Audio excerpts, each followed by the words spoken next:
നമ്മൾ സാധാരണ സ്കൂൾ സ്റ്റോറിയിൽ കാണുന്നത് ഫ്രണ്ട്ഷിപ്പ്, ലവ്, എനിമീസ് ഇവയൊക്കെ ആയിരിക്കും. പക്ഷേ ഈ സീരീസിൽ ഒരു ഡിറ്റൻഷനിൽ നടന്ന സംഭവം മുഴുവൻ സ്കൂളിനെയും തലകീഴാക്കുകയാണ്. ഒരു ദിവസം 5 സ്റ്റുഡൻസിന് ഡിറ്റൻഷൻ കയറുന്നു. പക്ഷേ കുറച്ച് സമയം കഴിഞ്ഞ് പുറത്തേക്ക് വരുന്നത് 4 പേർ മാത്രം.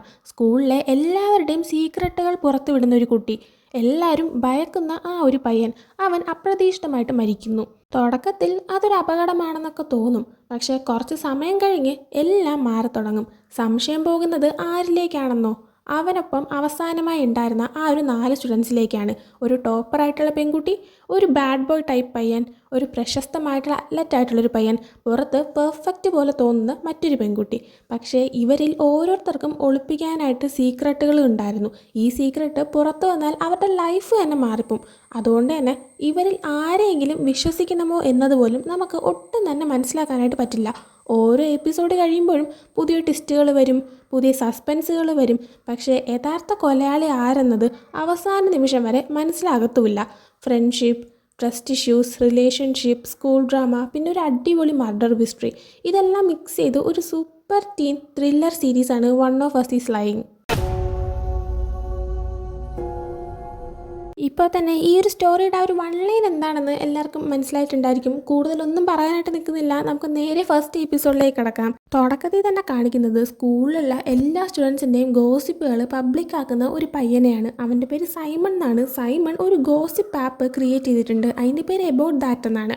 ആ ഒരു ആപ്പിൽ കൂടി ഒരുപാട് സ്റ്റുഡൻസിൻ്റെ സീക്രട്ട് ആയിട്ടുള്ള കാര്യങ്ങളെല്ലാം തന്നെ അനോണിമസ് ആയിട്ട് പബ്ലിക് ആക്കുന്നുണ്ട്. അത് കാരണം തന്നെ സത്യം പറഞ്ഞ പിള്ളേർക്കൊക്കെ ഇവൻ്റെ അടുത്ത് കൂടാനും താല്പര്യമില്ല. ഇവനെ പേടിയാണ്. കാരണം ആരുടെ പേര് എപ്പോൾ വേണോ ആ ഒരു ആപ്പിൻ്റെ അകത്ത് വരാം. ഇപ്പോൾ സൈമണിനെ കാണിക്കുകയാണെങ്കിൽ ഒരു സമ്മർ ബ്രേക്ക് കഴിഞ്ഞിട്ട് ഇവരുടെ ക്ലാസ് വീണ്ടും സ്റ്റാർട്ട് ചെയ്തിരിക്കുകയാണ്. സൈമൺ ആണെങ്കിൽ സമ്മർ ബ്രേക്കിൽ ഓരോരുത്തരുടെ ജീവിതത്തിലും എന്താണ് നടന്നതെന്നെല്ലാം മനസ്സിലാക്കിയിട്ട് തന്നെയാണ് ഇരിക്കുന്നത്. അത് മാത്രമല്ല നമ്മുടെ ഈ സ്റ്റോറിയിൽ മെയിനായിട്ടുള്ള സൈമണും കൂടെ ചേർത്തിട്ട് ആ ഒരു 5 സ്റ്റുഡൻസ്, അതിൽ സൈമണെ ഒഴിച്ചുള്ള ബാക്കി 4 പേരുടെയും എന്തോ വലിയ സീക്രട്ടുകൾ സൈമൺ മനസ്സിലാക്കിയിട്ടുണ്ട്. അവർ 4 പേരും ഈ സ്കൂളിൽ ഫേമസ് ആയിട്ടുള്ള പിള്ളേരുമാണ്. ആ 4 പേരുടെ സീക്രട്സുകൾ പുറത്തു വിടാൻ കണക്കാക്കിയിട്ടാണ് സൈമൺ ഇത്തവണ വന്നേക്കുന്നത്. അതിനുശേഷം സൈമൺ കഴിഞ്ഞിട്ട് ബാക്കി 4 പേരിലുള്ള ഒരാളായിട്ടുള്ള ബ്രൗണിനെയാണ് കാണിക്കുന്നത്. ബ്രൗണിൻ ക്ലാസ്സിലെ സ്മാർട്ടായിട്ടും പെർഫെക്റ്റ് ആയിട്ടുള്ള സ്റ്റുഡൻ്റാണ്. എപ്പോഴും ക്ലാസ്സിലെ ടോപ്പ് നിൽക്കുന്ന ഒരു ക്ലീൻ ഇമേജ് ഉള്ള ഒരു പെൺകുട്ടി. അവളെ കാണിക്കുന്ന സമയത്ത് അവളിപ്പോൾ അവളുടെ വീട്ടിലാണുള്ളത്. അവളുടെ സിസ്റ്റർ തൊട്ടടുത്തുണ്ട്. അമ്മ ബ്രേക്ക്ഫാസ്റ്റ് ഒക്കെ റെഡിയാക്കിയിട്ട് ഇവർക്ക് കഴിക്കാനായിട്ട് കൊടുക്കുന്നുണ്ട്. ആ സമയം തന്നെ ഈ ഒരു സൈമൺ അവൻ്റെ ആ ഒരു ഗോസിപ്പ് ആപ്പ് എബൌട്ട് ദാറ്റ്, ആ ഒരു ആപ്പിൻ്റെ അകത്ത് ഇവളെക്കുറിച്ച് ഒരു ചെറിയൊരു മെൻഷൻ നടത്തുന്നുണ്ട്. അത് ബ്രൗൺവിൻ്റെ സിസ്റ്ററായിട്ടുള്ള മേവാണ് ആദ്യം കാണുന്നത്. മേവ് കണ്ടോടനെ തന്നെ അത് ബ്രൗൺവിനെ കാണിച്ചിട്ട് അല്ല എന്താ സംഭവം നോക്കുന്നുണ്ട്. ആ സമയം എന്താണ് അവളെക്കുറിച്ച് എഴുതിയിരിക്കുന്നതെന്ന് അവളിങ്ങനെ വായിച്ച് നോക്കുമ്പോൾ സൈമൺ അവൻ്റെ ആപ്പിൽ എഴുതിയിരിക്കുന്നത് ഏറ്റവും പെർഫെക്റ്റ് ആയിട്ടുള്ള ഒരു സ്റ്റുഡൻറ്റ് ബ്രൗണിൻ, അവളെക്കുറിച്ചുള്ള ഒരു ബാഡ് റിപ്പോർട്ട് കാർഡ് എനിക്ക് കിട്ടിയിട്ടുണ്ട്. അതുടനെ തന്നെ ഞാൻ റിവീൽ ചെയ്യും. അവൾ എത്ര പെർഫെക്റ്റ് ആണെന്ന് പറഞ്ഞാലും എപ്പോഴും പെർഫെക്റ്റ് ആയിരിക്കത്തില്ല എന്നൊക്കെ പറഞ്ഞിട്ട് ഇത് വായിച്ച് കഴിയുമ്പോൾ ബ്രൗണിൻ്റെ മുഖത്ത് ഒരു ചെറിയ പേടിയൊക്കെ തോന്നുന്നുണ്ട്. എന്നാൽ അവൾ അതൊന്നും മേവിനെ അറിയിക്കുന്നില്ല. ആ സമയം തന്നെ അവരുടെ അച്ഛനും അങ്ങോട്ടേക്ക് റെഡിയായി വരുന്നുണ്ട്. വന്നോടനെ തന്നെ അച്ഛനും അമ്മയും ഒന്ന് കിസ് ചെയ്യുന്നുണ്ട്. ഇത് കാണുന്നത് മേവാണെങ്കിൽ ഞങ്ങൾ ഫുഡ് കഴിക്കുകയാണെങ്കിൽ ഞങ്ങളുടെ മുന്നേ ഇമ്മാതിരി പരിപാടി കാണിക്കരുതെന്ന് പറയുമ്പോഴത്തേക്കും ഞങ്ങളിങ്ങനെ കാണിച്ചുകൊണ്ടാണ് നിങ്ങൾ രണ്ടുപേരും ഇവിടെ ഇരിക്കുന്നതെന്ന് അച്ഛൻ പറയുന്നുണ്ട്. അടുത്ത് കാണിക്കുന്നത് മൂന്നാമത്തെ മെയിനായിട്ടുള്ള കൂപ്പറിനെയാണ്. കൂപ്പർ എന്ന് പറയുന്നത് ഒരു സ്റ്റാർ ബേസ്ബോൾ പ്ലെയർ ആണ്. ഭയങ്കര അത്ലറ്റിക് ആയിട്ടുള്ളൊരു പയ്യനാണ്. അത് കാരണം തന്നെ അവൻ്റെ സ്കൂളിലും കുറച്ച് ഫേമസ് ഒക്കെയാണ്. ഇപ്പോൾ കൂപ്പറിനെ കാണിക്കുകയാണെങ്കിൽ മോർണിംഗ് ജോഗിങ് പോയിട്ട് തിരിച്ച് വീട്ടിലേക്ക് എത്തുന്ന സമയത്താണ് അവനും ഒരു പോസ്റ്റ് കാണുന്നത്. അവനെ പറ്റിയും സൈമൺ ഇട്ടൊരു പോസ്റ്റ്. അതിലിങ്ങനെ സൈമൺ ചെറുതായിട്ടൊക്കെ മെൻഷൻ ചെയ്യുന്നുണ്ട്. കൂപ്പറിൻ്റെ ഒരു രഹസ്യം കണ്ടുപിടിച്ചിട്ടുണ്ട്. അത് പറഞ്ഞു കഴിഞ്ഞാൽ പിന്നെ കൂപ്പറാണെങ്കിൽ ആ ഒരു ഗെയിമിലൊന്നും കളിക്കാനായിട്ട് അങ്ങനെ ഉണ്ടാവത്തില്ല. ലോക്കർ റൂമിൽ നടന്നൊരു സംഭവമാണെന്നൊക്കെ പറഞ്ഞിട്ട് മൊത്തത്തിൽ റിവീൽ ചെയ്യാതെ എന്നാൽ കുറച്ചൊക്കെ പറഞ്ഞ് ഒന്ന് പേടിപ്പിച്ച് നിർത്തുന്ന രീതിയിലാണ് അവൻ പോസ്റ്റ് ഇട്ടത്. എന്നാൽ അത് കാണുന്നതും കൂപ്പർ ചെറുതായിട്ടൊന്നും ടെൻഷനായി പോകുന്നുണ്ട്. ആ സമയത്തിന് കൂപ്പറിൻ്റെ അച്ഛൻ അങ്ങോട്ടേക്ക് വരാണ്. കൂപ്പറിനെ ബേസ്ബോൾ അത്ലറ്റായിട്ടൊക്കെ നന്നായിട്ടൊക്കെ പ്രാക്ടീസ് ചെയ്യിപ്പിക്കുന്നത് അവൻ്റെ അച്ഛൻ തന്നെയാണ്. അവൻ ഇനി നടക്കാൻ പോകുന്ന ഫ്രൈഡേയിലത്തൊരു വലിയൊരു മാച്ച് ഉണ്ട്, ഒരു ലീഗ്. അതിൻ്റെ അത് അവൻ ജയിക്കണം, മുന്നിൽ വരണമെന്നുള്ള ആഗ്രഹങ്ങളെല്ലാം തന്നെ അച്ഛനുള്ളതുകൊണ്ട് ആ ഒരു മാച്ചിനെ പറ്റിയിട്ട് അവർ സംസാരിക്കുന്നുണ്ട്. ആ സമയം കൂപ്പറാണെങ്കിൽ അച്ഛൻ പറയുന്നതെല്ലാം കേട്ടിട്ട് എനിക്ക് അറിയാമെന്നൊക്കെ പറയുമ്പോഴത്തേക്കും നിന്നെ പഠിപ്പിച്ച് ഞാനല്ലേ, അപ്പം നിനക്ക് എല്ലാം അറിയാമായിരിക്കുമല്ലോ, എന്തായാലും നീ നന്നായിട്ടൊക്കെ ചെയ്യാന്നൊക്കെ പറഞ്ഞിട്ട് അച്ഛനാണെങ്കിൽ വർക്കിനായിട്ട് എന്തോ പോകുന്നുണ്ട്. അതിനുശേഷം പിന്നീട് കാണിക്കുന്നത് അടുത്ത 4ാമത്തെ ആളായിട്ടുള്ള ആഡിനെയാണ്. ആഡി എന്ന് പറയുന്നത് അവരുടെ സ്കൂളിലെ തന്നെ ഏറ്റവും പോപ്പുലർ ആയിട്ടുള്ള പെൺകുട്ടി. ഭയങ്കര ഫാഷൻ സ്റ്റൈലൊക്കെ ആയിട്ട് നടക്കുന്ന ഒരു പെൺകുട്ടി. ഇപ്പോൾ അവൾ പുറത്തേക്ക് പോകാനായിട്ട് റെഡിയാവുന്ന സമയത്ത് ഒരു ഡ്രസ്സ് ഇട്ടിട്ട് അതിൻ്റെ കുറച്ച് ഫോട്ടോസൊക്കെ എടുത്ത ശേഷം വെനേസ എന്ന് പറഞ്ഞിട്ടൊരു പെൺകുട്ടിക്ക് അത് സെൻഡ് ചെയ്ത് കൊടുക്കുന്നുണ്ട്. ഇത് ഓക്കെ ആണെന്ന് ചോദിക്കുമ്പോൾ വെനേസ ആണെങ്കിൽ ഇല്ല ഇതല്ല ഇതല്ല നീ മറ്റേ ബാക്ക്ലെസ് ആയിട്ടുള്ള ഡ്രസ്സ് ഇടാനൊക്കെ പറയുന്നുണ്ട്. അങ്ങനെ അതിട്ടിട്ട് അതിൻ്റെ ഫോട്ടോ എടുത്ത് അയച്ചു കൊടുക്കുന്ന സമയത്ത് വെനേസ ആണെങ്കിൽ നീ അത് കണ്ടോ എന്നിങ്ങനെ ചോദിച്ചിട്ട് അവർക്കൊരു സംഭവം അയച്ചു കൊടുക്കുന്നുണ്ട്. സംഭവം സൈമൺ ആഡിയെ കുറിച്ചിട്ടും ഒരു പോസ്റ്റ് ഇട്ടൊക്കെയാണ്. അങ്ങനെ ആഡിയാണെങ്കിൽ അത് വായിച്ചു നോക്കുമ്പോഴത്തേക്കും അതിൻ്റെ അകത്ത് പറയുന്നത് ആഡിയെ കണ്ടു കഴിഞ്ഞാൽ ഭയങ്കര പോപ്പുലർ പെൺകുട്ടി, അങ്ങനെയാണ് ഇങ്ങനെയാണ്, അവളുടെ ബോയ് ഫ്രണ്ട് ജെയ്ക്കിൻ്റെ കൂടെ എപ്പോഴും ഇങ്ങനെ നടക്കുന്ന പോലെയൊക്കെ കാണും.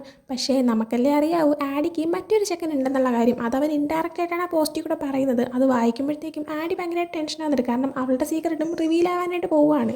ആ സമയം തന്നെ കറക്റ്റ് അങ്ങോട്ടേക്ക് ആഡിയുടെ അമ്മ വന്നിട്ട് നീ ഈ ഡ്രസ് ഇട്ടാണ് പുറത്ത് പോകുന്നത്, ഓക്കെയാണ്, പിന്നെ നിന്റെ ബോയ് ഫ്രണ്ട് ജെയ്ക്ക് നിന്നെ പിക്കാനായിട്ട് വന്നിട്ടുണ്ടെന്നൊക്കെ പറയുന്നുണ്ട്. ആ സമയം ആഡിയാണെങ്കിൽ ഇത് കണ്ടതിൻ്റെ ഷോക്കൊക്കെ പുറത്തൊന്നും കാണിക്കുന്നില്ല. ആ സമയം തന്നെ അവളുടെ ബോയ് ഫ്രണ്ട് ജെയ്ക്ക് വരുന്നുണ്ട്. അങ്ങനെ അമ്മ പുറത്തേക്ക് പോകുന്നുണ്ട്. അവൾ ഇട്ടേക്കുന്ന ഡ്രസ്സ് കാണുമ്പോൾ തന്നെ അവന് അവളുടെ അടുത്ത് കുറച്ചുകൂടെ ഒരു ഇതൊക്കെ തോന്നുന്നുണ്ട്. അങ്ങനെ അവൻ പെട്ടെന്ന് തന്നെ ഡോറ് ക്ലോസ് ചെയ്തിട്ട് പെട്ടെന്ന് നമുക്ക് ചെയ്യാമെന്നും പറഞ്ഞിട്ട് ഡ്രസ്സൊക്കെ റിമൂവ് ചെയ്ത് ചെറുതായിട്ടൊന്ന് ഇൻറ്റിമേറ്റ് ആവുന്നുണ്ട്. അതിനുശേഷം അവർ പുറത്തേക്ക് പോകാനായിട്ട് ഇറങ്ങുന്ന സമയത്ത് ഓൾറെഡി അവളുടെ ഫ്രണ്ട് വെനേസയുടെ ബോയ് ഫ്രണ്ടായിട്ടുള്ള പയ്യനും ആ ഒരു വണ്ടിയിലുണ്ടായിരുന്നു. എന്നാൽ ആ ഒരു പയ്യനെ കാണുമ്പോൾ ആഡിയുടെ മുഖം ചെറുതായിട്ടൊന്ന് മാറുന്നുണ്ട്. പക്ഷേ അതൊന്നും പുറത്ത് കാണിക്കാതെ നമ്മൾ കാർ പൂളിങ്ങിന് പോകുകയാണെന്ന് എനിക്ക് അറിയത്തില്ലായിരുന്നു എന്ന് ജെയ്ക്കിനോട് പറയുമ്പോഴത്തേക്കും അത് പിന്നെ അവൻ്റെ വണ്ടി കേടായി, സോ നമുക്ക് ഇതിലങ്ങ് പോകാമെന്നൊക്കെ പറഞ്ഞിട്ട് ഇവരൊരുമിച്ച് വണ്ടിയിൽ നിന്ന് പോകുന്നുണ്ട്. അതിനുശേഷം കാണിക്കുന്നത് ലാസ്റ്റായിട്ടുള്ള 5ാമത്തെ പയ്യനാണ്. ആളുടെ പേര് നെയ്റ്റ്. അവനാണെങ്കിൽ ഒരു ബാഡ് ബോയ് ടൈപ്പ് സിംഗിളായിട്ട് കാണുന്ന പെൺപിള്ളേരുടെ കൂടെയൊക്കെ ഇൻറ്റിമേറ്റ് ആയിട്ട് നടക്കുന്നൊരു പയ്യൻ. ഇപ്പം നെയ്റ്റിനെ കാണിക്കുകയാണെങ്കിൽ അവനൊരു പെൺകുട്ടിയായിട്ട് ഇൻറ്റിമേറ്റ് ആയിട്ട് ബെഡിൽ കിടക്കുന്ന സമയത്താണ് സൈമൺ അവനെക്കുറിച്ചും ഒരു പോസ്റ്റ് ഇടുന്നത്. ആ പോസ്റ്റിൽ പറയുന്നുണ്ട് എനിക്ക് നെയ്റ്റിനെ കുറിച്ച് ഒരു വലിയൊരു രഹസ്യം അറിയാം, അതാണെങ്കിൽ പ്രൊബേഷൻ ഓഫീസർ അറിഞ്ഞു കഴിഞ്ഞാൽ ഇവനെ ജീവനോടെ കുഴിച്ചു മൂടുമെന്ന്. സൈമൺ ഇപ്പോൾ സീക്രട്ട് റിവീൽ ചെയ്യുമെന്ന് പറഞ്ഞിട്ട് പോസ്റ്റ് ഇട്ടേക്കുന്ന ആ ഒരു 4 പേരുടെയും സീക്രട്സ് അവൻ റിവീൽ ചെയ്യാനായിട്ട് ഷെഡ്യൂൾ ചെയ്ത് വെച്ചേക്കുന്നത് ഫ്രൈഡേയിലത്തേക്കാണ്. ആ ഒരു ദിവസം ലൈവ് പോയിട്ടാണ് ഈ ഒരു സത്യങ്ങളെല്ലാം തന്നെ പുറത്തേക്ക് വരാൻ പോകുന്നത്. ഇതേ സമയം നെയ്റ്റിനെ കാണിക്കുകയാണെങ്കിൽ അവൻ ആ ഒരു പെൺകുട്ടിയായിട്ട് ഇൻറ്റിമേറ്റ് ആയിട്ട് ഇങ്ങനെ കിടക്കുമായിരുന്നു. മോർണിംഗ് ആയതുകൊണ്ട് തന്നെ അവൻ ആ ഒരു ഡ്രസ്സൊക്കെ ഇട്ടിട്ട് പുറത്തേക്ക് ഇറങ്ങാൻ നിൽക്കുമ്പോഴാണ് സത്യം പറഞ്ഞാൽ ആ ഒരു പെൺകുട്ടിയുടെ ബോയ് ഫ്രണ്ട് അങ്ങോട്ടേക്ക് കയറി വരുന്നത്. അവൻ കിടക്കുന്ന ആ ഒരു റൂം അത് നെയ്റ്റിൻ്റെ റൂം പോലും അല്ലായിരുന്നു. ഏതോ ഒരു ചെക്കൻ്റെ റൂമിൽ വന്നിട്ട് അവൻ്റെ ഗേൾ ഫ്രണ്ടായിട്ട് ഇൻറ്റിമേറ്റ് ആയിട്ടായിരുന്നു അവൻ കിടക്കുന്നുണ്ടായിരുന്നത്. എന്തായാലും ആ ഒരു ബോയ് ഫ്രണ്ട് പയ്യൻ കയറി വരുന്നത് നെയ്റ്റാണെങ്കിൽ സോറി ബ്രോ എന്ന് പറഞ്ഞിട്ട് പെട്ടെന്ന് ഓടി പോകുന്നുണ്ട്. ആ ഒരു പയ്യൻ്റെ ഗേൾ ഫ്രണ്ട് ആണെങ്കിൽ ഞാൻ എക്സ്പ്ലെയിൻ ചെയ്യാമെന്നും പറയുന്നുണ്ട്. എന്നാൽ പയ്യൻ എനിക്കെല്ലാം മനസ്സിലായി എന്ന് പറഞ്ഞിട്ട് നെയ്റ്റിനെ പിടിക്കാനായിട്ട് അവൻ്റെ പുറകെ ഓടാണ്. എന്നാൽ പെട്ടെന്ന് തന്നെ നെയ്റ്റ് അവൻ്റെ ബൈക്കും എടുത്ത് അവിടെ നിന്ന് പോയിട്ടുണ്ടായിരുന്നു. അതിനുശേഷം കാണിക്കുന്നത് അവരുടെ സ്കൂളാണ്. ഇപ്പോൾ എല്ലാ സ്റ്റുഡൻസും കഫറ്റേരിയയിൽ ഇരിക്കുന്ന സമയത്ത് അങ്ങോട്ടേക്ക് സൈമണും വരുന്നുണ്ട്. സൈമണിൻ്റെ കൂടെ തന്നെ അവൻ്റെ ബെസ്റ്റ് ഫ്രണ്ട് ആയിട്ടുള്ള ജെന എന്ന് പറഞ്ഞിട്ടുള്ളൊരു പെൺകുട്ടിയാണ്. ഇവർ രണ്ടുപേരും ഇങ്ങനെ ഒരുമിച്ച് സംസാരിച്ച് നടന്നു വരുന്ന സമയത്ത് തന്നെ ഓരോ സ്റ്റുഡൻസും അവരുടെ കാര്യങ്ങൾ പറഞ്ഞ് ഓരോ ടേബിളിൽ ഇരിക്കുന്നുണ്ട്. സൈമൺ പിന്നെ എല്ലാവരും സീക്രട്ടുകൾ മനസ്സിലാക്കുന്നൊരു പയ്യനും കൂടെ ആയതുകൊണ്ട് തന്നെ ഇവരുടെ സംസാരങ്ങളും എല്ലാം ഇത് നിരീക്ഷിച്ചുകൊണ്ടാണ് അവൻ പോകുന്നത്. അവിടെ തന്നെ ആഡിയും അവളുടെ ബോയ് ഫ്രണ്ടും ജെയ്ക്കും ഒരു ടേബിളിൽ ഇരിക്കുന്നുണ്ടായിരുന്നു. നെയ്റ്റ് മറ്റൊരു പെൺകുട്ടിയുടെ കൂടെ നടന്നു വരുന്നുണ്ടായിരുന്നു. അവളാണെങ്കിൽ നീ എന്താ എൻ്റെ മെസ്സേജ് കണ്ടിട്ട് രാവിലെ റിപ്ലൈ തരാത്തതെന്ന് ചോദിക്കുന്നുണ്ട്. ആ സമയം അതുപോലെ മറ്റൊരു സിറ്റുവേഷനിൽ പെട്ടുപോയി അതുകൊണ്ടാണെന്ന് പറയുന്നുണ്ട്. വീണ്ടും സൈമണിനെ കാണിക്കുകയാണെങ്കിൽ അവനും ജേനയും കൂടെ ആയിട്ട് ഒരു ടേബിളിൽ ഇരിക്കുന്നുണ്ട്. അവിടെ വെച്ച് തന്നെ സൈമൺ അവൻ്റെ ലാപ്ടോപ്പിൽ അവൻ്റെ ആ ഒരു ആപ്പ് ഓപ്പൺ ചെയ്യുന്നുണ്ട്. എബൌട്ട് ദാറ്റ് എന്ന് പറഞ്ഞിട്ട് ഒരു ഗോസിപ്പ് ആപ്പ്. അത് ഓപ്പൺ ചെയ്തിട്ട് അവനൊരു പോസ്റ്റ് അപ്ലോഡ് ചെയ്യാനായിട്ട് പോവുകയാണ്. ഇത് കണ്ടിട്ട് ജന പറയുന്നുണ്ട് നിനക്ക് ഇവിടെ ഇരുന്ന് ഇങ്ങനെ പോസ്റ്റ് ചെയ്യാൻ മാത്രം എന്ത് ധൈര്യമാണുള്ളത്, ക്യാമ്പസിൽ ഇരുന്ന് തന്നെ നീ ഇങ്ങനെ അനോണിമസ് ആയിട്ട് ഒരു പോസ്റ്റ് ഇട്ട് കഴിഞ്ഞാൽ പ്രിൻസിപ്പൽ ഗുപ്ത അത് അറിയുമ്പോൾ നിൻ്റെ അടുത്ത് തീരുമാനമാക്കത്തില്ലേ എന്ന് പറയുന്നുണ്ട്. ആ സമയം ഇതേവരെ അവരൊന്നും ചെയ്തിട്ടില്ല, അവരെ ക്യാരക്ടർ വെച്ചിട്ട് അവരിനി ചെയ്യാനും പോകുന്നില്ല, ഇനിയിപ്പോൾ ക്യാരക്ടർ മാറിയാലേ എന്തെങ്കിലും ചെയ്യുള്ളൂ എന്നൊക്കെ പറയാണ്. ശരിക്കും എല്ലാവർക്കും കറക്റ്റായിട്ട് അറിയത്തില്ല ഈ ഒരു ഗോസിപ്പ് ആപ്പിൻ്റെ പുറകിലുള്ള ആൾ സൈമൺ ആണെന്ന്. അവൻ്റെ ബെസ്റ്റ് ഫ്രണ്ട് ജന ആയതുകൊണ്ട് തന്നെ ഇവൻ എന്ത് പരിപാടിയാണ് ഒപ്പിക്കുന്നതെന്നെല്ലാം ഒരുവിധം ഇവർക്ക് മനസ്സിലാകുന്നുണ്ട്. ചില പിള്ളേർക്ക് ഇവനെ നല്ല സംശയമുണ്ട്, പിന്നെ പലർക്കും ഇവന് ഇഷ്ടമല്ല. കാരണം ഇവൻ ഇതുപോലെ തന്നെ ഓരോരുത്തരുടെ കാര്യങ്ങൾ പബ്ലിക്കാക്കി പറയാറുണ്ട്. പക്ഷെ അതല്ലാണ്ട് ഈ ഒരു ആപ്പ് മൊത്തത്തിൽ ഇവൻ്റെയാണ്, ഇവൻ ക്രിയേറ്റ് ചെയ്തതാണ്, ഇവനാണ് ഇതിൻ്റെ പിന്നിൽ, ഈ അനോണിമസ് ഇവനാണ് എന്നൊന്നും മൊത്തത്തിൽ കറക്റ്റായിട്ട് ഒരാൾക്കും അറിയത്തില്ല. പക്ഷേ അവനെ സംശയിക്കുന്നവരുമുണ്ട്, ചെറുതായിട്ട് ഇതിനെക്കുറിച്ച് മനസ്സിലാക്കിയിട്ടുള്ളവരും ഉണ്ട്. പക്ഷെ അത് ആരാണ് എന്താണെന്നൊന്നും നമുക്കറിയത്തില്ല. ഇപ്പോൾ എന്തായാലും ജന അവൻ്റെ അടുത്ത് ക്യാമ്പസിൽ വെച്ച് തന്നെ പോസ്റ്റ് ചെയ്യണോ എന്ന് ചോദിച്ചെങ്കിലും അവൻ അപ്പം തന്നെ അവൻ്റെ ലാപ്ടോപ്പ് വഴിയിട്ട് ഒരു പോസ്റ്റും കൂടെ ആ ഒരു ആപ്പിലേക്ക് ഇടുന്നുണ്ട്. അപ്പോൾ തന്നെ അവിടെ കഫറ്റേരിയയിൽ ഇരുന്ന് എല്ലാ കുട്ടികളും അവരുടെ ഫോൺ എടുത്ത് നോക്കുന്നുണ്ട്. അതിൻ്റെ അകത്ത് അവനിങ്ങനെ പറയുന്നുണ്ട് ഞാൻ നിങ്ങളുടെ അടുത്ത് പറഞ്ഞിട്ടുണ്ടായിരുന്നു ഫ്രൈഡേ ആകുമ്പോൾ മാത്രമേ ഞാനാണെങ്കിൽ ഓരോരോ രഹസ്യങ്ങൾ പുറത്തിടത്തുള്ളൂ എന്ന്. എന്നാൽ എന്തിനാ വെറുതെ നിങ്ങളിങ്ങനെ ബോറടിപ്പിക്കുന്നത്, അതുകൊണ്ട് തന്നെ ഞാനിപ്പോൾ ചെറിയൊരു രഹസ്യം പുറത്തിടാമെന്ന് വിചാരിച്ചു. പുതിയതായിട്ട് നമ്മുടെ ഇവിടെ ജോയിൻ ചെയ്ത FJ എന്ന് പറഞ്ഞൊരു പെൺകുട്ടി ഉണ്ടല്ലോ. ഈ FJ എന്ന് പറയുന്നത് ഫിയോണ ജെനിങ്സ് എന്ന് പറഞ്ഞ പെൺകുട്ടീനെ ഷോർട്ടായിട്ട് എല്ലാവരും വിളിക്കുന്നതാണ്. അപ്പോൾ ഈ ഒരു FJ എന്ന് പറഞ്ഞ പെൺകുട്ടി ഇപ്പോൾ തിയേറ്ററിക്കൽ പഠിക്കുന്ന ആ ഒരു നേർഡായിട്ടുള്ള പയ്യനുമായിട്ട് ക്ലോസ് ആവുന്നത് നിങ്ങളെല്ലാവരും ശ്രദ്ധിച്ചിട്ടുണ്ടായിരിക്കും. ശരിക്കും അവൾ എന്തുകൊണ്ടാണ് ഈ സ്കൂളിൽ വന്നതെന്ന് നിങ്ങൾക്ക് ആർക്കെങ്കിലും അറിയാവോ? FJ അവൾ മുമ്പ് പഠിച്ച സ്കൂളിൽ അവളുടെ ഇംഗ്ലീഷ് ടീച്ചറിനെ അവരുടെ പുറകിൽ കത്തി ഉപയോഗിച്ച് കുത്തി, അതുകൊണ്ടാണ് അവൾ ആ സ്കൂളിൽ നിന്ന് പുറത്തായത്. പിന്നെ അവളുടെ അച്ഛന് കുറച്ച് ക്യാഷൊക്കെ ഉള്ളതുകൊണ്ട് കേസാവാതെ അവൾ പുറത്തു വന്നു. ഇല്ലെങ്കിൽ ഈ നേരം കൊണ്ട് ജയിലിലിരുന്നാണ് അവൾ ഫുഡ് കഴിക്കേണ്ടതെന്ന് പറയുന്നുണ്ട്. ഇതെല്ലാം തന്നെ അവിടെ ഇരിക്കുന്ന എല്ലാ സ്റ്റുഡൻസും വായിക്കുന്നുണ്ട്. എന്നാൽ അവിടെ തന്നെ FJ ഉണ്ടായിരുന്നു. അവൾ പക്ഷേ അവളുടെ ഫോൺ എടുത്ത് വായിക്കുന്നുണ്ടായിരുന്നില്ല. പെട്ടെന്ന് അവളുടെ അടുത്തിരിക്കുന്ന എല്ലാ സ്റ്റുഡൻസും എഴുന്നേറ്റ് മാറുന്നതും അവൾക്ക് കാര്യം മനസ്സിലാവുന്നില്ല. അവളാണെങ്കിൽ എവിടെ പോവാ ഗൈസ്, എന്താ പ്രശ്നമെന്നൊക്കെ ഇങ്ങനെ ചോദിക്കുന്നുണ്ട്. അടുത്ത് കാണിക്കുന്നത് ബ്രോൺവിനെയാണ്. അവൾക്കിപ്പോൾ ഫിസിക്സ് ക്ലാസ്സാണ്. സമ്മർ ബ്രേക്ക് കഴിഞ്ഞിട്ടുള്ള ഫസ്റ്റ് ഡേ ഓഫ് സ്കൂൾ ആയതുകൊണ്ട് തന്നെ വരുന്ന ടീച്ചറാണെങ്കിൽ അവരുടെ ക്ലാസ്സിൽ ഡിസിപ്ലിൻ ആവശ്യമാണ്, ഇല്ലെങ്കിൽ സിവിയർ ആയിട്ടുള്ള പണിഷ്മെൻറ്റ് തരും എന്നൊക്കെ പറഞ്ഞിട്ട് സംസാരിക്കുന്നുണ്ട്. അങ്ങനെ എല്ലാവരും ശ്രദ്ധിച്ചിരിക്കുന്ന ടൈമിൽ തന്നെയാണ് കറക്റ്റ് ബ്രോൺവിൻ്റെ ബാഗിൽ നിന്ന് ഒരു ഫോണിൻ്റെ റിങ് കേൾക്കുന്നത്. അപ്പോൾ ബ്രോൺവിൻ ആണെങ്കിൽ അവളുടെ ഫോൺ ലോക്കറിൽ വെച്ചിട്ടാണ് വന്നത്. സോ അവളങ്ങനെ മൈൻഡ് ചെയ്യുന്നില്ല. എന്നാൽ സൗണ്ട് അവളുടെ ബാഗിൽ നിന്നാണ് വരുന്നതെന്ന് മനസ്സിലാക്കുന്നതും ടീച്ചർ അവളുടെ അടുത്തേക്ക് വന്നിട്ട് നീ ക്ലാസ്സിൽ ഫോൺ കൊണ്ടുവന്നു ചോദിക്കുന്നുണ്ട്. അപ്പോൾ അവളപ്പോൾ ഇല്ല, ഞാൻ എൻ്റെ ഫോൺ ലോക്കറിൽ വെച്ചിട്ടാണ് വന്നതെന്ന് പറയുമ്പോൾ വിശ്വാസമില്ലാത്ത ടീച്ചർ നിൻ്റെ ബാഗ് ഓപ്പൺ ചെയ്യാനായിട്ട് അവളോട് പറയുന്നുണ്ട്. അവളങ്ങനെ ബാഗ് ഓപ്പൺ ചെയ്യുമ്പോൾ അതിൻ്റെ അകത്തുനിന്നൊരു ഫോൺ കിട്ടുന്നുണ്ട്. എന്നാൽ അവൾ എടുത്ത് കാണിച്ചിട്ട് പറയുന്നുണ്ട് ഇത് എൻ്റെ ഫോണല്ലാന്ന്. എന്നാൽ അവരാണെങ്കിൽ അതൊന്നും എനിക്ക് കേൾക്കേണ്ട ആവശ്യമില്ല, നീ ക്ലാസ്സിൽ ഫോൺ കൊണ്ടുവന്നു അത്ര തന്നെ, നിനക്ക് ഞാൻ പണിഷ്മെൻറ്റ് തരാണ്, നിനക്ക് ഇന്ന് ക്ലാസ് കഴിഞ്ഞിട്ട് ഡിറ്റൻഷൻ ഉണ്ടെന്ന് പറയുന്നുണ്ട്. അങ്ങനെ അവളാണെങ്കിൽ അതൊന്നും ഫെയർ അല്ല, നിങ്ങൾ എന്തേ കാണിക്കുന്നതെന്ന് നോക്കുമ്പോഴത്തേക്കും ഇതെനിക്ക് ഫെയർ തന്നെയാണെന്ന് പറഞ്ഞിട്ട് ആ ഒരു ഫോൺ എടുത്തുകൊണ്ട് പോകുന്നുണ്ട്. ഡിറ്റൻഷനൊക്കെ കഴിഞ്ഞിട്ട് തന്നെ ഒന്ന് വാങ്ങിച്ചാൽ മതി എന്നും അവർ പറയുന്നുണ്ട്. അങ്ങനെ ക്ലാസ് കഴിഞ്ഞിട്ട് ബ്രോൺവിൻ പുറത്തേക്ക് ഇറങ്ങുമ്പോഴത്തേക്കും അവൾക്കൊരു ഡിബേറ്റ് ഉണ്ടായിരുന്നു. അതിന് അവളുടെ കൂടെ പോകാനായിട്ട് നിൽക്കുന്ന പയ്യൻ വന്നിട്ട് നമുക്ക് പോയാലോ എന്നിങ്ങനെ ചോദിക്കുമ്പോൾ പോവാം, പക്ഷേ എനിക്കാണെങ്കിൽ ഒരു ഡിറ്റൻഷൻ കിട്ടിയിട്ടുണ്ട്, സോ ഞാൻ അത് കഴിഞ്ഞിട്ട് വരാം, നീ മിസ്സിൻ്റെ അടുത്ത് ഞാൻ ലേറ്റ് ആവുമെന്ന് അറിയിച്ചേക്കാനായിട്ട് പറയുമ്പോഴത്തേക്കും നിനക്ക് ഫസ്റ്റ് ഡേ തന്നെ ഡിറ്റൻഷൻ കിട്ടിയോ, അത് നിനക്ക് ഡിറ്റൻഷൻ കിട്ടുമോ എന്ന് ചോദിക്കുമ്പോഴത്തേക്കും ആക്ച്വലി അതൊരു മിസ്അണ്ടർസ്റ്റാൻഡിങ് ആയിരുന്നു എന്ന് അവൾ പറയുന്നുണ്ട്. അതിനുശേഷം അവൾ നേരെ ഡിറ്റൻഷനുള്ള ആ ഒരു ക്ലാസ്സിലേക്ക് നടന്നു പോകുന്ന സമയത്ത് സൈമൺ അവളെക്കുറിച്ച് ആ ഒരു പോസ്റ്റ് രാവിലെ ഇട്ടത്, അതായത് അവളെക്കുറിച്ച് ഒരു ബാഡ് റിപ്പോർട്ട് കാർഡ് ഉണ്ട്, അത് ഞാൻ ഉടനെ തന്നെ റിവീൽ ചെയ്യും എന്നൊക്കെ പറഞ്ഞ ഒരു പോസ്റ്റ്, അത് അവളുടെ അടുത്ത് ഒന്നുകൂടെ വായിക്കുന്നുണ്ട് സൈമൺ. അപ്പോൾ കറക്റ്റ് അങ്ങോട്ടേക്ക് വന്നിട്ട് നീ ഈ ആപ്പ് ഇങ്ങനെ എടുത്ത് നോക്കുന്നു, ഇതിൻ്റെ ഫാനാണെന്നും എനിക്കറിയത്തില്ലായിരുന്നു എന്ന് പറയാണ്. ബ്രോൺവിൻ അപ്പോൾ ഞാൻ ഇത് ഇഷ്ടത്തോടെ നോക്കിയതല്ല, ദേഷ്യത്തോടെയാണ് ഈ പോസ്റ്റ് ഞാൻ നോക്കിയെന്ന് പറയുമ്പോഴത്തേക്കും അവനാണെങ്കിൽ എനിക്കെല്ലാം മനസ്സിലാവുന്നുണ്ട്, ആ ഒരു റെജിയും ആ ഒരു ക്യാമറ റെക്കോർഡിങ്ങും എന്നെല്ലാം ഇൻഡയറക്റ്റ് ആയിട്ട് കുറച്ച് വാക്കുകളവൻ പറയുന്നുണ്ട്. അതെല്ലാം തന്നെ ബ്രോൺവിനുമായിട്ട് ബന്ധപ്പെട്ടിട്ടുള്ള ഒരു സീക്രട്ടാണ്, അതെല്ലാം തന്നെ അവൻ അറിയുകയും ചെയ്യും. അതിൻ്റെ ഒരു ഹിൻ്റാണ് അവന് വിട്ടുകൊടുത്തതും. അതിനുശേഷം രണ്ടുപേരും നേരെ ഡിറ്റൻഷൻ ക്ലാസ്സിലേക്ക് പോകണം. കാരണം സൈമണ്ണും ഒരു ഡിറ്റൻഷൻ കിട്ടിയിട്ടുണ്ടായിരുന്നു. അങ്ങനെ രണ്ടുപേരും ചെന്നിരിക്കുന്ന സമയത്ത് ആ ഒരു ക്ലാസ്സിൽ ടോട്ടൽ 5 പിള്ളേർ ഇരിക്കുന്നുണ്ടായിരുന്നു. ബാക്കി 3 പേര് വേറെ ആരുമല്ല, നമ്മൾ സ്റ്റാർട്ടിങ്ങിൽ പരിചയപ്പെട്ട ബാക്കി 3 ഫേമസ് പിള്ളേരായിട്ടുള്ള നേറ്റും ആഡിയും കൂപ്പറുമായിരുന്നു. എന്തൊക്കെയോ റീസൺസ് കൊണ്ട് കറക്റ്റ് 5 പേർക്കും ഇന്ന് തന്നെ ഡിറ്റൻഷൻ കിട്ടിയിരിക്കുകയാണ്. അത് മാത്രമല്ല നമ്മുടെ ബ്രോൺവിൻ്റെ ക്ലാസ്സിലുണ്ടായിരുന്ന അവർക്ക് ഡിറ്റൻഷൻ കൊടുത്ത ഫിസിക്സിൻ്റെ പഠിപ്പിക്കുന്ന ഒരു മിസ്സ് തന്നെയാണ് ആ ഒരു ക്ലാസ്സിലും ഇരിക്കുന്നുണ്ടായിരുന്നത്. ആ ഒരു മിസ്സ് പറയുന്നുണ്ട്, എൻ്റെ അറിവ് വെച്ചിട്ട് ഫസ്റ്റ് ഡേ തന്നെ ഡിറ്റൻഷൻ കിട്ടുന്ന പിള്ളേർ ഇടയ്ക്കിടയ്ക്ക് ഡിറ്റൻഷൻ കിട്ടി വരാറുണ്ട്.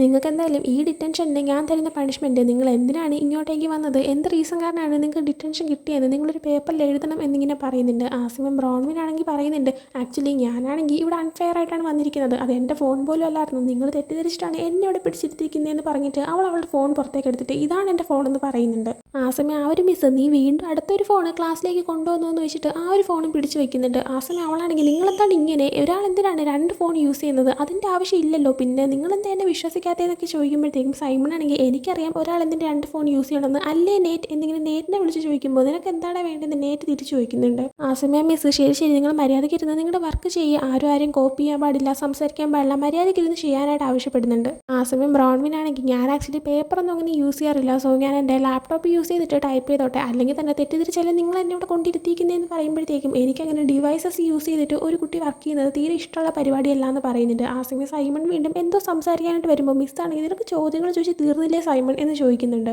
ആ സമയം സൈമൺ ആണെങ്കിൽ ഞാനൊന്ന് പോയിട്ട് വെള്ളം കുടിച്ചിട്ട് വന്നോട്ടെ എന്ന് ചോദിക്കുന്നത് മിസ്സാണെങ്കിൽ ഡിറ്റൻഷൻ ആകാം 45 മിനിറ്റല്ലേ ഉള്ളൂ, അത് കഴിഞ്ഞിട്ട് നീ പൊക്കോളാനേ പറയുമ്പോൾ ഇല്ല എനിക്കാണെങ്കിൽ സെറോസ്താമിയ ഉണ്ട്, അതായത് എനിക്ക് ഡ്രൈ മൗത്താണുള്ളത്, സോ എനിക്ക് വെള്ളം കുടിക്കണമെന്ന് പറയുമ്പോൾ മിസ്സാണെങ്കിൽ അതൊക്കെ എനിക്കറിയാം, ശരി നീ പോയി കുടിക്കുക, നീ ആണെങ്കിൽ ലോക്കറിൽ പോയിട്ട് നിൻ്റെ ബോട്ടിൽ എടുക്കാനൊന്നും നിൽക്കണ്ട, ഇവിടെ നിന്ന് ആ ഒരു ഫിൽറ്ററിൽ നിന്ന് വെള്ളം എടുത്ത് കുടിക്കാനേ പറയുന്നുണ്ട്.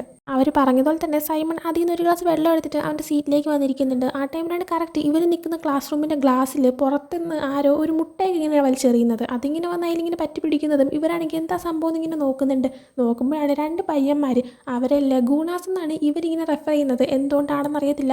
ആ 2 പയ്യന്മാർ അണ്ടർവെയർ മാത്രം ഇട്ടിട്ട് അവരാണെങ്കിൽ ഇങ്ങനെ ഫ്രണ്ടിൽ കൂടെ ക്യാമ്പസിൻ്റെ അവിടെ കൂടെ ഓടാണ്. ഇത് കാണുന്നതും ഈ ഒരു മിസ്സ് ഞാൻ വരുമ്പോഴത്തേക്കും നിങ്ങൾ നിങ്ങളുടെ ആ ഒരു കാര്യം എഴുതി വെച്ചേക്കണം, ഞാനിപ്പോൾ വരാമെന്ന് പറഞ്ഞിട്ട് നേരെ ആ ഒരു പയ്യന്മാരെ ക്യാച്ച് ചെയ്യാനായിട്ട് അങ്ങോട്ടേക്ക് പോകുന്നുണ്ട്. പുറത്തെന്താണ് നടക്കുന്നതെന്ന് അറിയാനായിട്ട് ഇവർ 5 പേരും ജനലിൻ്റെ അവിടെയായിട്ട് പോയി നിൽക്കുന്നുണ്ട്. ആ സമയം സൈമൺ ആണെങ്കിൽ ഇവരുടെ 4 പേരെ സീക്രട്ട് അറിയാന്നുള്ളതുകൊണ്ട് അതിനെ പറ്റിയിട്ട് പതുക്കെ ചെറുതായിട്ട് ഓരോന്ന് സംസാരിക്കുന്നുണ്ട്. അതായത് ആഡിയുടെ അടുത്ത് നിൻ്റെ ആ ഒരു ഇൻറ്റിമേറ്റ് ആവുന്ന കാര്യങ്ങൾ എന്നിങ്ങനെ മാത്രം പറയുമ്പോൾ ആഡി ആണെങ്കിൽ നീ എന്തിനാണ് ആവശ്യമില്ലാതെ ബാക്കിയുള്ളവരെ ഇടപെടാൻ നിൽക്കുന്നതെന്ന് ചോദിക്കുന്നുണ്ട്. ആ സമയം പെട്ടെന്ന് സൈമൺ ആണെങ്കിൽ കൂപ്പറിൻ്റെ അടുത്ത് അല്ല കൂപ്പർ ആ ഒരു ലോക്കർ റൂം എന്നിങ്ങനെ പറയുമ്പോൾ കൂപ്പറാണെങ്കിൽ എന്ത് ലോക്കർ റൂം എന്നിങ്ങനെ തിരിച്ചു ചോദിക്കുന്നുണ്ട്. അതേസമയം തന്നെ വീണ്ടും പുറത്തേക്ക് നോക്കുകയാണെങ്കിൽ ആ ഒരു അണ്ടർവെയർ മാത്രം ഇട്ട് ഓടി ആ ഒരു പയ്യന്മാരെ ടീച്ചറിനെ ക്യാച്ച് ചെയ്യാനായിട്ട് പറ്റിയിട്ടുണ്ടായിരുന്നില്ല. കാരണം ആ ഒരു പയ്യന്മാർ പെട്ടെന്ന് തന്നെ കാറെടുത്ത് അവിടെ നിന്ന് പോയിട്ടുണ്ടായിരുന്നു. അതേസമയം സൈമണിന് വെള്ളം കുടിക്കുന്നതനുസരിച്ച് എന്തൊരു ബുദ്ധിമുട്ട് തോന്നുന്നുണ്ട്. സൈമൺ ഇവരുടെ അടുത്ത് സംസാരിക്കുന്നതനുസരിച്ച് അമ്മയോട് ചുമക്കുന്നുണ്ട്. അപ്പോൾ ഇവരാണെങ്കിൽ എന്തൊരു സൈമൺ നീ ഓക്കെ ആണോ എന്നിങ്ങനെ ചോദിക്കുകയാണ്. എന്നാൽ സൈമൺ ആണെങ്കിൽ എനിക്കറിയത്തില്ല, എന്തോ ഈ വെള്ളത്തിൽ എന്തോ വിയേർഡായിട്ട് ടേസ്റ്റ് ഉള്ളത് പോലെ എന്നൊക്കെ പറയുന്നുണ്ട്. പെട്ടെന്ന് തന്നെ ആ ഒരു ഗ്ലാസ് അവൻ്റെ കയ്യിൽ നിന്ന് പോകുന്നുണ്ട്. അവനാണെങ്കിൽ ശ്വസിക്കാൻ പോലും പറ്റാത്ത രീതിയിൽ അവൻ താഴേക്ക് വിടുന്നുണ്ട്. അവനാണെങ്കിൽ അവൻ്റെ എപ്പിപ്പെൻ എടുക്കാനായിട്ട് നോക്കുന്നുണ്ട്. അതായത് അവന് അലർജിക് റിയാക്ഷൻസ് ഉള്ളതാണ്. സോ അതിന് കൊടുക്കുന്ന ഇഞ്ചക്ഷൻ അതിങ്ങനെ എടുക്കാനേ നോക്കുന്നുണ്ട്. എന്നാൽ പറ്റുന്നില്ല. അതിന് മുന്നേ അവൻ താഴേക്ക് വീണ് പോയിട്ടുണ്ടായിരുന്നു. പെട്ടെന്ന് തന്നെ നെയ്റ്റും കോപ്പറും കൂടെ ആയിട്ട് ഇവൻ്റെ അടുത്തേക്ക് ഓടി പോകുന്നുണ്ട്. ഇവൻ്റെ ബാഗെല്ലാം ചെക്ക് ചെയ്തിട്ട് അവർ എപ്പിപ്പെൻ കണ്ടുപിടിക്കാനായി നോക്കുന്നുണ്ട്. ബ്രൗണിനാണെങ്കിൽ പെട്ടെന്ന് തന്നെ ആംബുലൻസിനെ കോൾ ചെയ്യുന്നുണ്ടായിരുന്നു. ആ സമയം ഏടിക്ക് എന്താണെന്ന് അറിഞ്ഞുകൊണ്ടാത്തതുകൊണ്ട് അവൾ മാത്രം പേടിച്ച് ഒരു സൈഡിൽ ഇതിങ്ങനെ നോക്കി ഇങ്ങനെ മാറി നിൽക്കുന്നുണ്ട്. സൈമണിൻ്റെ ബാഗ് മൊത്തം നോക്കിയിട്ടും അതിൻ്റെ അകത്ത് എപ്പിപ്പെൻ ഇല്ലാത്തതുകൊണ്ട് തന്നെ നെയ്റ്റാണെങ്കിൽ കൂപ്പറിൻ്റെ അടുത്ത് മെഡിസിൻ റൂമിൽ നിന്ന് പോയി എടുത്തിട്ട് വരാനായിട്ട് പറയുന്നുണ്ട്. അങ്ങനെ പെട്ടെന്ന് തന്നെ കൂപ്പർ അങ്ങോട്ടേക്ക് പോകുന്നുണ്ട്. ആ നേരം കൊണ്ട് കോളെല്ലാം ചെയ്ത് കഴിഞ്ഞ് ബ്രൗണിനും അടുത്തേക്ക് വന്നിരുന്നിട്ട് സൈമൺ ഓക്കെ ആണെന്നൊക്കെ നോക്കുന്നുണ്ട്. ആ സമയം സൈമണിൻ്റെ ആ ഒരു ശ്വാസം എല്ലാം തന്നെ കുറഞ്ഞു വരുന്നുണ്ടെന്ന് നേരിന് മനസ്സിലാക്കാൻ പറ്റുന്നുണ്ട്. കൂപ്പർ തിരിച്ചു വന്നിട്ട് പറയുന്നുണ്ട് അവിടെ നേഴ്സ് ഉണ്ടായിരുന്നില്ല. ബോക്സിൻ്റെ അകത്ത് നോക്കിയപ്പോഴാണെങ്കിൽ അതിൻ്റെ അകത്ത് എപ്പിപ്പെനും ഉണ്ടായിരുന്നില്ല എന്ന് പറയുമ്പോഴത്തേക്കും നീ ശരിക്കും നോക്കിയോ എന്നൊക്കെ നേരിട്ട് ചോദിക്കുന്നുണ്ട്. കൂപ്പർ അപ്പോൾ പറയുന്നുണ്ട് ഞാൻ ശരിക്കും നോക്കി അതിൻ്റെ അകത്ത് ഉണ്ടായിരുന്നില്ല എന്ന് പറയുന്നുണ്ട്. ആ നേരം കൊണ്ട് തന്നെ അങ്ങോട്ടേക്ക് പാരാമെഡിക്സ് ഒക്കെ എത്തുന്നുണ്ട്. അങ്ങനെ പെട്ടെന്ന് തന്നെ ഇവനാണെങ്കിൽ ഇഞ്ചക്ഷനൊക്കെ അവർ കൊടുക്കുന്നുണ്ട്. എന്നിട്ട് അവനെ ആണെങ്കിൽ പെട്ടെന്ന് തന്നെ ഹോസ്പിറ്റലിലേക്ക് കൊണ്ടുപോകുന്നുണ്ട്. സംഭവം കണ്ട് എന്താണ് നടക്കുന്നതെന്ന് മനസ്സിലാവാതെ ബാക്കി 4 പേരും അവിടെ ഞെട്ടി നിൽക്കുന്നുണ്ട്. ആഡിയാണെങ്കിൽ ഉടനെ തന്നെ അവളുടെ ബോയ് ഫ്രണ്ട് ജയിക്കുള്ള സ്ഥലത്തേക്ക് പോവാണ്. അവിടെ ചെന്നിട്ട് അവനാണെങ്കിൽ അവളെ കാണുന്നതും അല്ല എന്തോ ഒരു ആംബുലൻസ് പോകുന്നുണ്ടല്ലോ എന്താ പ്രശ്നമെന്ന് നോക്കുമ്പോൾ അത് പിന്നെ സൈമൺ എന്തോ അലർജിക് റിയാക്ഷനോ അങ്ങനെ എന്തോ ഉണ്ടായി. കണ്ടപ്പോൾ അവൻ മരിക്കാൻ പോകുന്ന പോലെ എനിക്ക് തോന്നി. എനിക്കാണെങ്കിൽ അവനെ ഹെൽപ്പ് ചെയ്യാൻ പോലും പറ്റിയില്ല. എല്ലാവരും എന്തോ ചെയ്യുന്നുണ്ടായിരുന്നു. എന്നാൽ ഞാൻ മാത്രം അവിടെ ഒന്നും ചെയ്യാതെ നിന്ന് പോയി എന്നൊക്കെ പറഞ്ഞിട്ട് അവളാണെങ്കിൽ ഭയങ്കര ടെൻഷൻ ആവുന്നുണ്ട്. അവനാണെങ്കിൽ അവളെ ഹഗ് ചെയ്ത് സമാധാനിപ്പിക്കുന്നുണ്ട്. അടുത്ത് കൂപ്പറിനെ കാണിക്കുകയാണെങ്കിൽ അവനിപ്പോൾ ജിമ്മിൽ പോയിരുന്നിട്ട് വർക്കൗട്ട് ചെയ്യാണ്. അവരുടെ സ്കൂളിലെ തന്നെ ജിമ്മാണ്. അവിടെ ചെന്നിരിക്കുന്ന സമയത്ത് അവൻ്റെ ഗേൾ ഫ്രണ്ട് ആയിട്ടുള്ള കീലി എന്ന് പറയുന്ന പെൺകുട്ടി വരുന്നുണ്ട്. അവൾ വന്നിട്ട് എന്തോ ഒരു പോസ്റ്റൊക്കെ കണ്ടല്ലോ, എന്ത് പറ്റി കാര്യങ്ങളെല്ലാം അവർക്ക് മനസ്സിലായോ എന്നിങ്ങനെ ചോദിക്കുമ്പോഴത്തേക്കും അങ്ങനെ മനസ്സിലാവാൻ ചാൻസ് ഇല്ല, അവൻ ചിലപ്പോൾ വേറെ ആരെങ്കിലും ആയിരിക്കും ഉദ്ദേശിക്കുന്നതെന്നൊക്കെ സൈമണിൻ്റെ പോസ്റ്റ് കണ്ടിട്ട് ഉള്ള കാര്യത്തിനെ കുറിച്ച് സംസാരിക്കുന്നുണ്ട്. ഇവർ രണ്ടുപേരും ഇങ്ങനെ ഒരുമിച്ചിരുന്ന് സംസാരിക്കുന്നതെല്ലാം അവിടെ തന്നെ ഇരുന്ന് വർക്കൗട്ട് ചെയ്യുന്ന മറ്റൊരു പയ്യൻ ശ്രദ്ധിക്കുന്നുണ്ടായിരുന്നു. അതിനുശേഷം കാണിക്കുന്നത് ബ്രൗണിനെയാണ്. അവളിപ്പോൾ മറ്റൊരു സ്ഥലത്തേക്ക് പോയിരുന്നിട്ട് ഹെഡ്സെറ്റിൽ ഇങ്ങനെ പാട്ടും കേട്ട് ഒരുമാതിരി ഇങ്ങനെ വിഷമിച്ചിങ്ങനെ ഇരിക്കുകയാണ്. കാരണം സൈമൺ അങ്ങനെ പറ്റിയ ഒരു കാര്യം നേരിട്ട് കണ്ടിട്ട് ഇങ്ങനെ ഷോക്കായിട്ടാണ് ഇരിക്കുന്നത്. ആ സമയം തന്നെ അങ്ങോട്ടേക്ക് നെയ്റ്റ് അവൻ്റെ ബൈക്കിൽ വരുന്നുണ്ട്. അവനാണെങ്കിൽ അവളുടെ അടുത്തേക്ക് വന്നിരുന്നിട്ട് എന്ത് പറ്റി ഞാൻ നിന്നെ വീട്ടിലേക്ക് കൊണ്ടുവരണമെന്ന് നോക്കുമ്പോൾ ഇല്ല കുഴപ്പമില്ല എന്നൊക്കെ പറയുന്നുണ്ട്. അവനപ്പോൾ ശരി എന്നാൽ ഓക്കെ എന്ന് പറഞ്ഞിട്ട് പോകാനേ തുടങ്ങുമ്പോൾ അവളാണെങ്കിൽ അവനെ വിടുന്നില്ല. അവൻ അവിടെ ഇത്താണ്. എന്നിട്ട് അവൻ്റെ അടുത്ത് അവൻ്റെ അമ്മ മരിച്ചു പോയപ്പോഴത്തേക്കും കോൺടാക്ട് ചെയ്യാനായിട്ട് പറ്റിയില്ല, ഐ എം സോറി എന്നൊക്കെ ഇങ്ങനെ പറയുന്നുണ്ട്. ആ സമയം അവനാണെങ്കിൽ ഇല്ല കുഴപ്പമില്ല എന്നൊക്കെ ഇങ്ങനെ പറഞ്ഞിട്ട് രണ്ടുപേരും സംസാരിക്കുന്നുണ്ട്. ആ സമയം തന്നെ അവളാണെങ്കിൽ ഞാൻ വല്ലാണ്ടായിപ്പോയി, എന്തോ സൈമൺ അങ്ങനെ പറ്റി കണ്ടപ്പോഴത്തേക്കും അവൻ മരിക്കാൻ പോകുന്നല്ലോ എനിക്ക് തോന്നി എന്ന് പറയുന്നുണ്ട്. ഏറ്റവും സമയം പെട്ടെന്ന് തന്നെ പാരാമെഡിക്സ് അവിടെ എത്തിയല്ലോ, സോ പ്രശ്നമൊന്നും ഉണ്ടായി കാണത്തില്ല എന്ന് പറയാണ്. എന്നാലും ബ്രോവിൻ ഒരുമാതിരി തന്നെ ഇരിക്കുന്ന കാണുമ്പോഴത്തേക്കും നെറ്റാണെങ്കിൽ ഒരു മരണം കാണുമ്പോഴാണ് നമുക്ക് മറ്റൊരു മരണം ഓർമ്മ വരുന്നതെന്ന് പറയുന്നുണ്ട്. ആ സമയം ബ്രൗവിനാണെങ്കിൽ അപ്പം എന്താ അവൻ മരിക്കുമെന്ന് നിനക്കും തോന്നുന്നുണ്ടോ എന്നിങ്ങനെ ചോദിക്കുമ്പോൾ നെറ്റ് സത്യം പറഞ്ഞാൽ എനിക്ക് അറിയത്തില്ല എന്ന് പറയുന്നുണ്ട്. എന്നിട്ട് നെറ്റ് ശരിയെന്നാ നീ വരികയാണെങ്കിൽ ഞാൻ നിന്നെ കൊണ്ടുവിടാന്ന് പറയാണ്. അവളപ്പോൾ പക്ഷേ നീ ബൈക്ക് സ്ലോ ആയിട്ട് ഓട്ടിക്കണം എന്നാലേ ഞാൻ വരത്തുള്ളൂ എന്ന് പറയുമ്പോൾ ആദ്യം ഇല്ല ഞാൻ സ്പീഡിനെ പോകുള്ളൂ അവൻ തമാശയ്ക്ക് പറയുന്നുണ്ട്. എന്നാൽ പിന്നീട് അവൻ ഞാൻ സ്ലോ ആയിട്ട് തന്നെ ഓട്ടിക്കാമെന്ന് പറഞ്ഞിട്ട് അവൾക്കും വയ്ക്കാനായിട്ട് ഹെൽമെറ്റ് കൊടുക്കുന്നുണ്ട്. രണ്ടുപേരും ഒരുമിച്ച് തന്നെ പോവുകയാണ്.